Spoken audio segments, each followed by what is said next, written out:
Hello and welcome to this Tuesday edition of the World Report with me, Arjun, Samar, Mahendran.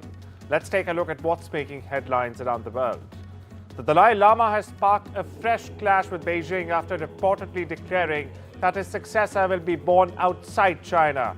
In his new book, Voice for the Voiceless, the Tibetan spiritual leader has written that his reincarnation, in fact, will take place in a free world, ensuring his legacy remains untouched by Beijing's influence. Now, this directly challenges China's long-standing claim that it has the sole right, in fact, to choose the next Dalai Lama. Beijing has already hit back, calling the Dalai Lama a separatist and insisting that Tibet is an inseparable part of China. The 89-year-old spiritual leader fled Tibet in 1959 after a failed uprising against Chinese rule and has lived in India ever since. Now, with his health declining and succession in focus, a power struggle is brewing. China has said that any successor not approved by Beijing will not be recognized. In a major escalation, Ukraine launched its largest drone attack on Moscow, killing one person and injuring at least 3 others. This is according to prelim reports. Russian officials say 91 drones targeted Moscow, forcing flight suspensions at the city's airports. Russia claims its air defenses intercepted 337 drones in all, including 126 in Kursk, where Ukrainian forces have in fact been retreating. Now, the attack coincides with upcoming US-Ukraine talks in Saudi over potential peace negotiations. Moscow, meanwhile, remains on high alert following the massive drone assault. Ukrainian President Volodymyr Zelensky met with Saudi Crown Prince Mohammed bin Salman in Jeddah ahead of a crucial US-Ukraine meeting on peace negotiations with Russia. Now, during the meeting in Jeddah, the Crown Prince underscored the kingdom's support for international efforts to resolve Ukraine's crisis and achieving peace. With the US cutting military aid, Kiev is now pushing for stronger Middle East support. Talks with Washington, in fact, are scheduled tomorrow amid high hopes for progress. On the other side, America's top diplomat Marco Rubio met with Saudi Arabia's Crown Prince Mohammed bin Salman in Jeddah on Monday, ahead of holding talks with the Ukrainian delegation on ending the three-year war with Russia. During Tuesday's meeting with U.S. Secretary of State Rubio, Kiev will propose a ceasefire covering the Black Sea and long-range missile strikes, as well as the release of prisoners. If Ukraine and U.S. reach an understanding acceptable to Trump, it could, in fact, accelerate his administration's push for peace talks. U.S. President Donald Trump's Middle East envoy, Steve Witkoff, is set to visit Moscow this week, in fact, to meet Russian President Vladimir Putin. Witkoff has played a major role in negotiating an end to the Ukraine war. Now, this visit comes amid rising speculation about a potential peace framework, with Trump aiming to ease U.S.-Russia relations. In response to Witkoff's visit, Russian Foreign Ministry has said that contacts between Russia and the United States are now quite intensive. PM Modi is on a 2-day visit to Mauritius, where he is the chief guest for the country's National Day celebrations on the 12th of March, Wednesday. A contingent of, in fact, the Indian Defence Forces, along with a ship from the Indian Navy, will also participate in these celebrations. During the visit, several agreements are also expected to be signed in areas such as capacity building, trade, and combating cross-border financial crimes. Mauritius holds strategic importance for India, given its location in the Western Indian Ocean and deep cultural ties, with nearly 70% of its 1.2 million population being of Indian origin. That's right, more than 70%. Upon his arrival on Tuesday, PM Modi received a warm welcome marked by a traditional Bihari cultural performance called Geet Gavai. Recognized by UNESCO in 2016, this Bhojpuri musical tradition combines songs, prayers, and dance, and remains a significant part of Indian diaspora's heritage in Mauritius. U.S. Director of National Intelligence Tulsi Gabbard is set to visit India as part of a multi-nation trip to the Indo-Pacific region. Gabbard's visit, in fact, marks the first by a top White House official to India under the Trump 2.0 administration. She emphasized that strengthening relationships and communication is in fact key to achieving Trump's vision of prosperity. The visit comes shortly after PM Narendra Modi's visit to the US in February, where he met Gabbard and reaffirmed, in fact, US-India ties. The US Senate voted Monday to confirm Lori Chavez de Rema as the country's labor secretary. It is a cabinet position that puts her in charge of enforcing federally mandated worker rights and protections at a time when the White House is trying to eliminate thousands of government employees. Now, Chavez de Rema will oversee the Department of Labor, one of several executive departments named in lawsuits challenging the authority of billionaire Elon Musk and the Department of Government Efficiency, or DOGE, to order layoffs and access sensitive government data. The Labor Department had nearly 16,000 full-time employees and a proposed budget of $13.9 billion for fiscal year 2025. Some of its vast responsibilities include, in fact, reporting the U.S. unemployment rate, regulating workplace health and safety standards, investigating minimum wage, child labor and overtime pay disputes, and applying laws on union organizing and unlawful terminations as well. The U.S. Agriculture Department has cancelled over $1 billion in federal funding that allowed schools and food banks to, in fact, purchase food from local farms. Now, the funding was part of two programs, the Local Food for Schools Cooperative Agreement and the Local Food Purchase Assistance, both of which have now been terminated. Around $660 million that schools expected for 2025 have been axed, impacting over 40 states. Now, critics have said that instead they've warned that this move could hurt local farmers and increase food insecurity. Meanwhile, Massachusetts Governor Maura Healey, a Democrat herself, castigated the administration for the decision. Government Healey said in a statement, Donald Trump and Elon Musk have declared that feeding children and supporting local farmers are no longer priorities. And it's just the latest terrible cut with which real impact on families across Massachusetts.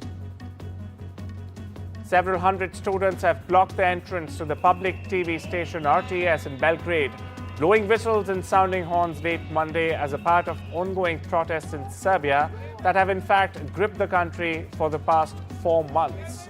Students accused the public TV channels of biased reporting and siding with the government and President Aleksandar Vučić for the duration of the demonstrations. The Serbian president was the main guest, in fact, on Monday evening's RTS News Bulletin, but it's not yet clear what triggered this evening's protest. Serbian students are also leading mass protests demanding responsibility after a deadly canopy collapse at the train station in Novi Sad, which killed 15 students on the 1st of November last year. A federal New York judge has blocked any efforts by President Donald Trump's administration to deport Mahmoud Khalil, a Palestinian activist at Columbia University who, in fact, was arrested on Saturday night until a conference on Wednesday. However, it's unclear whether he will appear in court on Wednesday or not. But his arrest is the latest escalation by Trump in what he terms the first arrest of many to come to crack down on pro-Palestinian demonstrations on college campuses. Now, meanwhile, Columbia faculty have condemned the ICE arrest. Take a listen. It is beyond the pale. It's targeted, retaliatory, and an extreme attack on the First Amendment. And it reeks of McCarthyism. The First Amendment protects everyone in the United States. And this unlawful arrest and detention are obviously intended to intimidate and chill speech that the Trump administration doesn't like, not just here in New York, but all across the country. Political speech or speaking out should never be the basis of punishment or lead to deportation. And what's more, Mr. Khalil, like every other green card holder, has a right to due process of law. Japan's trade minister has failed to secure a tariff exemption from the U.S. ahead of a 25% duty. That's right, a 25% duty on steel and aluminium imports set to take effect from the 12th of March. Despite Tokyo highlighting its strong economic ties with Washington, no exemption has been granted. Meanwhile, talks also focused on increasing Japanese investment in U.S. energy including a proposed gas pipeline in Alaska. The UN Security Council will meet privately on Wednesday to discuss Iran's growing uranium stockpile, now enriched close to weapons grade. Requested by 6 member states, including the US and UK, the meeting in fact aims to assess whether Iran is breaching nuclear obligations or not. With time running out before international sanctions expire in October, tensions are rising. Former Philippine President Rodrigo Duterte was arrested at Manila airport on an ICC warrant for crimes against humanity linked to his alleged deadly drug war. Now, Duterte, accused of thousands of extrajudicial killings, in fact, was detained after returning from Hong Kong. The ICC's investigation spans his time as Davao's mayor to his presidency. A new global report reveals that 83% in fact of cities worldwide fail to meet air pollution standards, with India, Bangladesh, Pakistan, Chad and Congo having the worst air quality in the world. Now, the report by Switzerland-based IQ Air analyzed data from over 40,000 monitoring stations across 138 countries. Bindihar in northeastern India was ranked the most polluted city globally. Experts warn the real pollution levels could be even higher, in fact, due to limited monitoring, especially in Africa. Meanwhile, the WHO estimates air pollution kills around 7 million people every year. Listen in. So there's so much research out there on various health consequences of air pollution, but I just would like to highlight 2 things here. The first one is that there's now some studies that link air pollution to Alzheimer's disease. So we normally associate air pollution to respiratory illness, right? That's what the general public normally thinks of. But air pollution affects more than just your lungs. And the second is that some air pollutants are classified as carcinogens, so basically cancer-causing. Cyclone Jude crashed through Mozambique Monday, causing widespread damage to infrastructure, leaving people homeless and without power for causing flooding. Making landfall in the early hours of the morning, locals were taken aback by its severity. The United Nations Children's Fund, or the UNICEF, has in fact been working alongside the government to distribute emergency aid kits and other forms of help to those affected. Listen in. Chuva in Canada, the estudiantes está caindo, criança não está conseguindo ir à escola, não tem como nem para comprar pão, nem para comprar nada. Chuva está caindo só, não para. It's time we slip into a short break. See you on the other side. Welcome back. You're watching the World Report on NDTV. US stock markets cratered on Monday, with investors fearful that the economy could be headed, in fact, into a recession. Now, why is this a big deal? Because this could put new pressures on consumer confidence and the Trump administration, all just days ahead of a possible government shutdown. Wall Street's worst day of 2025 came as Chinese tariffs on American goods took effect, and Ontario added a 25% surcharge on its energy exports to 3 states of the US. Tesla CEO Elon Musk admitted struggling to balance his Tesla leadership and role in the Trump administration as the EV sales shares dropped 15%, wiping out $130 billion in market value. Investors fear Musk's involvement in Trump's government is impacting his business focus. The sharp decline erased gains from Tesla's post-election rally. U.S. Transportation Secretary Sean Duffy will visit Boeing's factory in Renton, Washington to review, in fact, the company's safety standards after recent mishaps. Now, this comes 6 years after a deadly Ethiopian Airlines crash and weeks after a mid-air panel blowout on an Alaska Airlines 737 MAX jet. Boeing CEO will testify before Congress next month. Apple is preparing a major software overhaul for its iPhones, iPad, and Macs, aiming to unify their interfaces. According to Bloomberg, the new design will align Apple devices with its Vision Pro mixed reality headset, creating a more consistent user experience, as the company claims. Changes could include new icons, menus, and system navigation tools as well. The company is expected to unveil the update at its Worldwide Developers Conference in June. Now, the move comes as Apple faces slowing demand for its hardware and growing competition, in fact, from other AI-powered devices and players.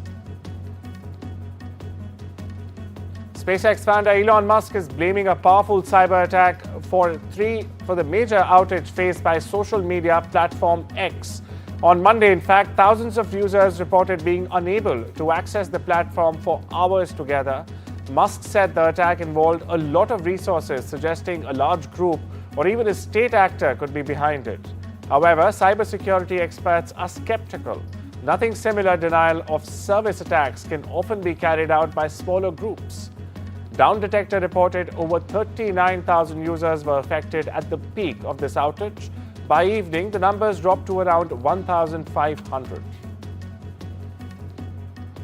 The Trump 2.0 administration has launched a new app aiming at encouraging undocumented immigrants to voluntarily leave the U.S. Now, this app called CBP Home allows migrants to signal their intent to self-deport, potentially avoiding detention and future legal consequences. The Department of Homeland Security's Secretary Kristi Noem said that those who use the app may have a chance to return legally in the future. However, those who do not will face arrests and lifetime bans. Critics have said that the app is inhumane, but Trump has promised record deportations during his second term. AI startup CoreWeave has signed a $11.9 billion deal with OpenAI to provide infrastructure services, boosting its valuation ahead of its planned IPO. As part of the deal, OpenAI will receive $350 million in CoreWeave shares. CoreWeave's revenue skyrocketed in 2024, making it one of the most sought-after AI companies in the US. Apple and Meta could reportedly soon face fines from the European Union for violating the Digital Markets Act, a law aimed at curbing big tech's dominance. The EU began investigating both companies last year for possible non-compliance with the act. The law, enforced in 2023, requires tech giants to ensure easier access to smaller competitors. However, according to reports, the fines will likely be modest and far from the maximum 10% of their global revenues. This comes amid growing US-EU tension as President Trump recently warned against penalizing American firms. The US Securities and Exchange Commission has decided to drop a controversial plan that would have forced some cryptocurrency platforms to register as trading systems. Acting SEC Chief Mark Uyeda says the proposal made in 2022 was initially aimed at regulating the US Treasury market, but was later expanded to include cryptocurrencies as well. Now, Uyeda called it a mistake and has directed the staff to scrap the plan altogether. The move comes as the Trump administration signals a softer stance on crypto regulations, a major shift from the Biden era's tougher rules. 7 medical professionals who treated Argentine football legend Diego Maradona before his death are now facing trial for homicide. Now, the case beginning today in Bureau's Aries centers around allegations of medical negligence. Prosecutors claim the doctors failed to provide proper care, ultimately leading to Maradona's death in 2020, just weeks after a brain surgery.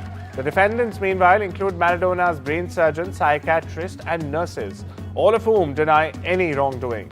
If convicted, they could face up to 25 years in prison. AP reporter Isabel Debray brings you more. Take a look. Homicide trial relating to the death of soccer legend Diego Maradona is now getting underway outside of Argentina's capital of Buenos Aires. On trial are members of the medical team that was looking after Maradona in the weeks leading up to November 25th, 2020, when the soccer star at the age of 60 died of cardiac arrest while recovering from brain surgery. Although Maradona was known to have struggled for many years with alcohol and drug addictions as well as various health problems, the prosecution ultimately concluded that the doctors who were responsible for his care were negligent and said that his death could have been avoided. The 7 that are standing trial include his neurosurgeon, his psychiatrist, psychologist, and nurses, and they all deny any wrongdoing, saying instead that Maradona was a difficult patient that did not allow himself to be treated. The trial is expected to last several months. Australia is unlikely to bid for the 2030 Commonwealth Games, citing the proximity to the 2032 Brisbane Olympics. The Australian Commonwealth Games Association has said that hosting another major event just 2 years apart would be commercially challenging for the country. The land down under has in fact already hosted the Games twice this century, and with escalating costs, the focus is now entirely on the Olympics. Meanwhile, the 2026 Games will take place in Glasgow after Victoria pulled out due to high expenses. Spain's Carlos Alcaraz stormed into the fourth round of the India Wells tournament with a convincing 6-2, 6-4 victory over Canada's Denis Shapovalov. Alcaraz is aiming, in fact, for his third consecutive title at Indian Wells, a feat only achieved by Roger Federer and Novak Djokovic. Up next, Alcaraz will face either Grigor Dimitrov or Gael Monfils, while world number one Aryna Sabalenka also advanced with a dominant straight-set win. French luxury fashion house Pierre Cardin show a new take on space-age designs at the Paris Fashion Week Monday evening. The Fall-Winter 2025 collection from CEO and Artistic Director Rodrigo Basilicati Cardin celebrated the futuristic heritage, bold creativity and innovative spirit of the house. The visionary collection showcased futuristic, exaggerated silhouettes with pops of puce, royal blue, canary yellow, gold and mauve. Astronaut channeling models sported space-age headgear and even capes over their form-fitting suits to create an out-of-the-world look.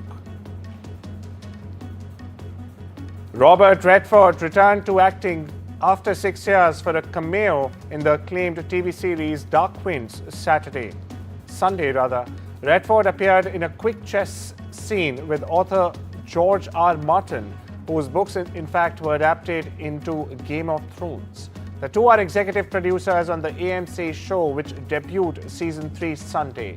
88-year-old Redford last appeared in fact on screen in 2019's Avengers Endgame to reprise his role from Captain America: The Winter Soldier. In 2018, he publicly announced he was retired from acting, but then said he regretted making the definitive statement because you never know. Toni Collette surprised fans at the screening of a breakout film, Muriel's Wedding, on Friday. The Australian actor danced to ABBA before introducing a 1994 romantic comedy at the Glasgow Film Festival.